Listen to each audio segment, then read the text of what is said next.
Doctor, you initially saw Mr. Roy for the October 16th, 1996 accident on November 5th of 1997. Is that correct? Yes. From November 5th of 1997 through the date you took those x-rays, did you observe both clinically and according to the x-ray studies a degeneration in the subtalar joint of Mr. Roy's left heel? Defendant's counsel. Objection. Leading and suggestive. The court overruled on that ground. Yes, I did. Would you share with us why it is a significant thing in determining a prognosis for Mr. Roy, that is, what the future holds for him in terms of his left heel? Defendant's counsel. Objection to form. The court. I'll take it.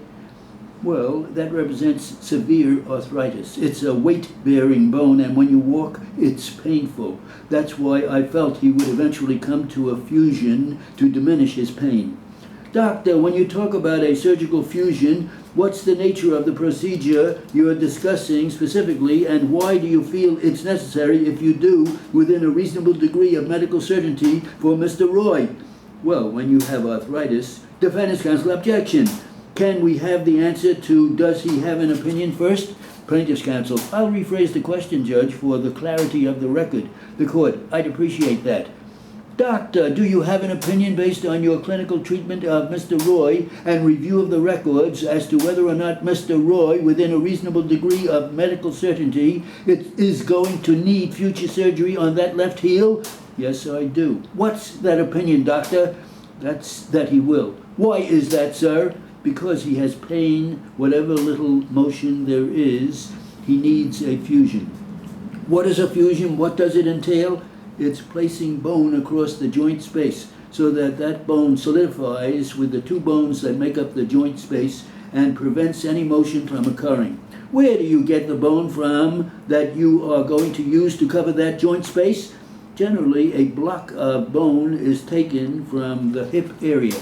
What is going to be the practical result in terms of the mechanical functioning of Mr. Roy's left heel if he should undergo surgical fusion?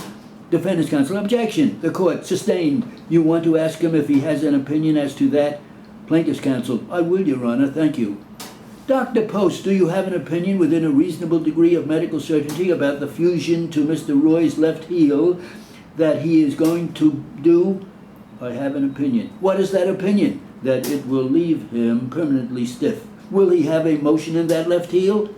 Absolutely not. Will he have a limp as a result of this fusion?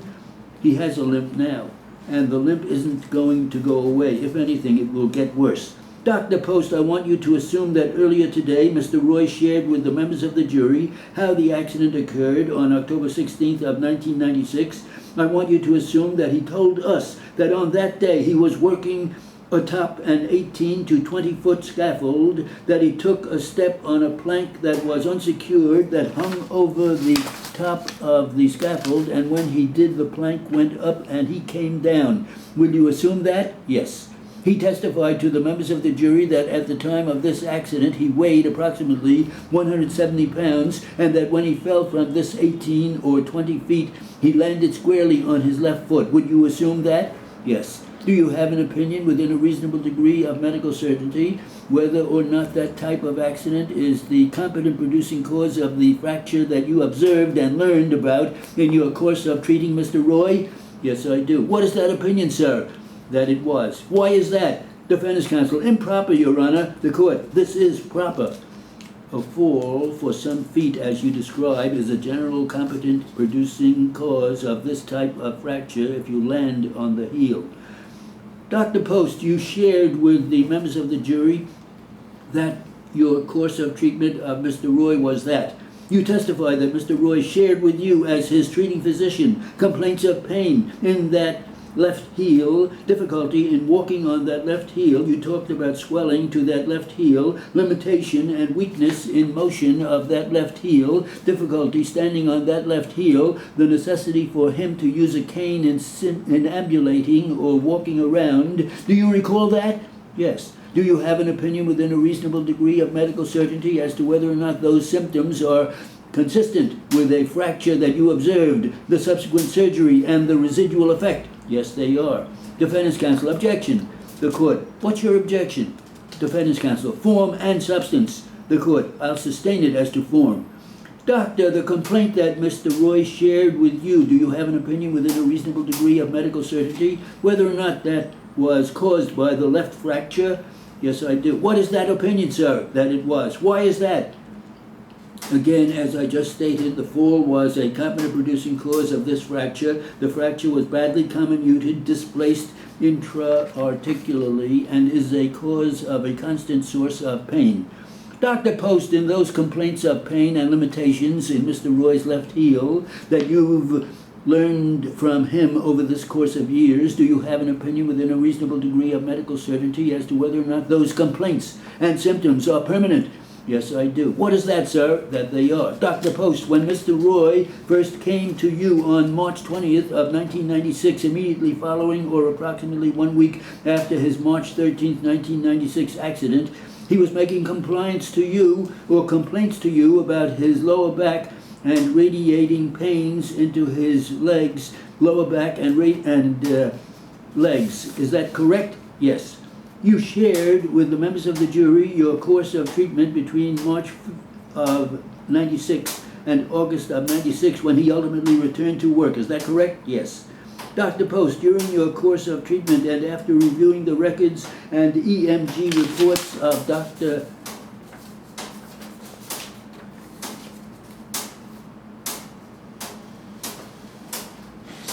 Okay.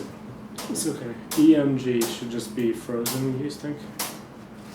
Well, I would, if it was going fast and I had to write it, I would just write EMG through. I know, but in good English it should be... In what? In good, transcribing? yeah. Yeah, it's just frozen. EMG.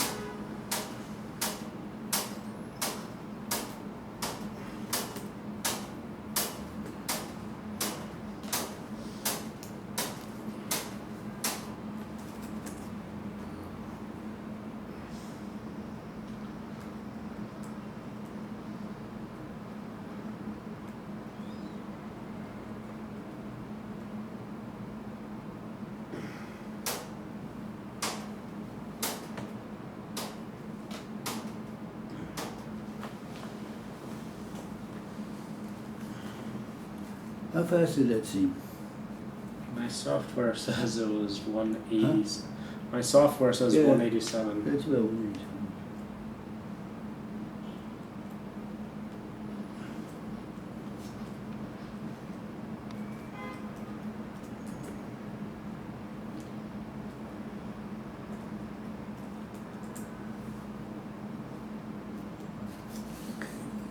Good. How'd you get that?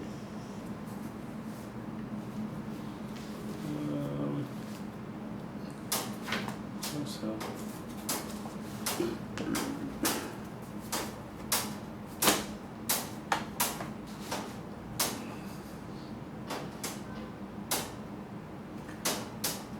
See this transcript that I'm reading for Pat? So the witness kept saying, it's 100% sure that I'm 100%, how would you write that? I guess I would write 3 words, 100%, all in English words. Well, he said 100%. Why are you saying 1? Well, it's the same thing. I don't care what it is. There's a million things that are the same thing in English. You write what he says. I guess 100%. That's right. 100%. So she wrote A, and then she wrote 100%. Yeah. So she's actually writing. It was a 100%. He didn't say that. I'm sure that no one ever says it was a 100%. Right. The expression is 100%. So you ought to write it out in words. So you don't want to put down what they didn't say.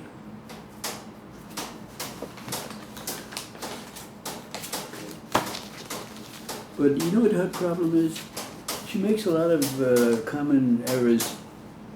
I correct them. I assume that she corrects them. She does the same thing over and over and over again, like this would have. She had it about 9 times in the other takes, 10 times, 9 times. This one she has about 6 times. So tell her. I did tell her. Oh. I told her, no such English construction. What are you putting? I said, that's what it sounds like, because it's an acronym. I would have gone. I'm sure the guy says I would have gone. He's not a literate guy who's reading. To him, it's would have. But you can't put that down in English. There's no context. No, I don't know. So there are a couple of things that she does over and over again. Like she got from her agency, the agency has it dead wrong. So they keep telling her, no, they do it the way we say. She's got signed and subscribed to every single time. What does that mean, signed and signed to? The notary is saying he swore and subscribed to it. Not he signed and subscribed. So that stupid agency she has, they're all dummies who run it. They're good business people, but they don't know beans about reporting. And then she has acknowledgement, misspelled. Every time, misspelled. I corrected, misspelled. Pay attention to it. Oh, I don't know.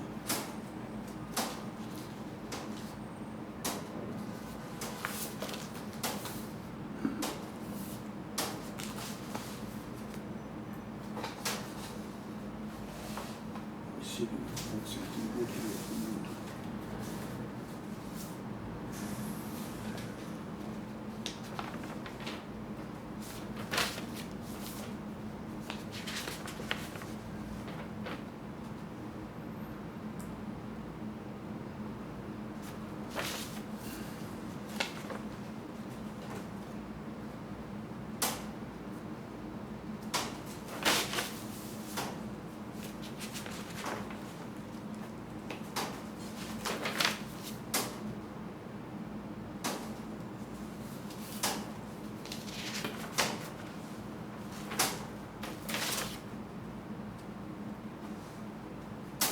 Okay. Ready? Sorry, one second.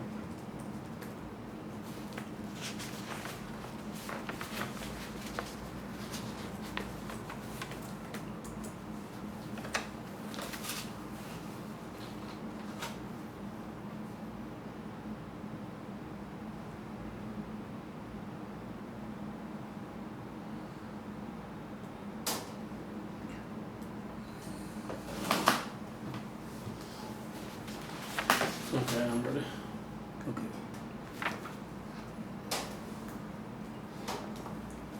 I want to talk with you about quality in a somewhat different context than we ordinarily mean when we refer to quality control. I'm speaking of the qualitative aspects of our lives, our homes, our businesses, and our society itself. Throughout my lifetime, and for a good many years before I was born, our emphasis seems to have been on bigness. We are a big country with enormous resources. We've taken pride in developing a land of plenty, producing huge quantities of food, steel, automobiles, homes, clothing, and an endless list of highly sought-after products. In foreign lands, we have been envied for our wealth, and because of the big spender actions of some of our citizens, have often been tagged the ugly American. We've had big dreams which we've turned into reality in a big way. We've had big opportunities and we've made the most of a great many of them. And we've demonstrated that we have big hearts. We've shared the benefits of our hard work and good fortune with the rest of the world, a sharing which few other nations have been willing to do. Since the end of World War II, we've given away nearly $80 billion to the people of other countries. And this total includes only official grants granted by U.S. government sources. It does not include the many more billions of dollars provided by government loans or through care packages and other privately organized institutions. The overall total is estimated at more than $100 billion in dollars that bought a great deal more than our dollars buy today. We've tried and tried hard to improve the lot of those stricken by famine, made homeless by natural disaster. And yes, we've contributed heavily to rehabilitate those nations which would have destroyed us. No other society in history has given so generously of its material prosperity to its fellow man in other parts of the world. For a good many years we have had a prosperous, high rolling economy and a firm belief that tomorrow would bring more of the same. We have become tremendously productive. We have used our natural resources lavishly. On the personal level, we have become an extravagant throwaway society, discarding clothes long before they are worn out, destroying automobile tires with rubber-burning takeoffs. We overeat, yet put tremendous quantities of leftover food down the electric disposer. Dr. Michael Rosenzweig of the University of New Mexico points out that the United States, with less than 6% of the people in the world, eats 35% of the world's food. And the Los Angeles Times recently reported that despite the record high food prices, the amount of food consumed by the average American in 1974 was 1.8% higher than in 1973. And yet, Dear Abby reported a few days ago that roughly 75% of the population of the United States would like to lose weight. Food is not our only extravagance. In this age of consumption, we have continuously demanded more and more of almost everything productive. And since we've wanted more than we can afford, we've built a market for more, but cheaper products that cost less, but are still a poor value because they are worth less. Quality of the product doesn't seem to matter much anyway, because like the child with a new toy, we soon tire of whatever it is we buy, and either trade it in or throw it away. Our trash disposal areas are both the largest and the richest in the world. Getting rid of our refuse constitutes a significant ecological headache and has grown into a $3.7 billion annual rubbish disposal business. Future historians will undoubtedly identify us as members of the giveaway, throwaway society in which important values have been how big and how much. I submit that we are now moving toward a new lifestyle which will be concerned with qualitative values such as how good and how reliable and how useful. I suggest we are already beginning to recognize the mercy of quality in the products we buy and in the lives we lead. A recent article in U.S. News and World Report offered evidence to this effect. According to this magazine, families are buying less prepared foods and more fruit, vegetables, and other things. Supermarket experts have concluded that consumers are becoming more aware of dietary needs and are choosing food less for eye and taste appeal and more for nutrition. In clothing, interest is high in practical, informal items that will serve many functions. And in their free time, more families are engaging in stay-at-home activities such as TV, reading, backyard sports, and hobbies. Quoting from the magazine story, all of these trends toward a simpler lifestyle could be viewed as setbacks from living standards formerly enjoyed by many people. Yet, at least one observer, New York psychologist Ernest Dichter, views these changes as a blessing. His reasoning? More families are eliminating so-called plastic luxuries and giving more thought to the quality of the things they buy and do. I would like to cite another authority, my wife. Mrs. Williams, like so many of you ladies, has a great deal of practicality in her makeup. She has made it clear that she would rather have one good dress than several dresses of poor quality. It's too fast. I was going to say, if you got that, you could stop taking.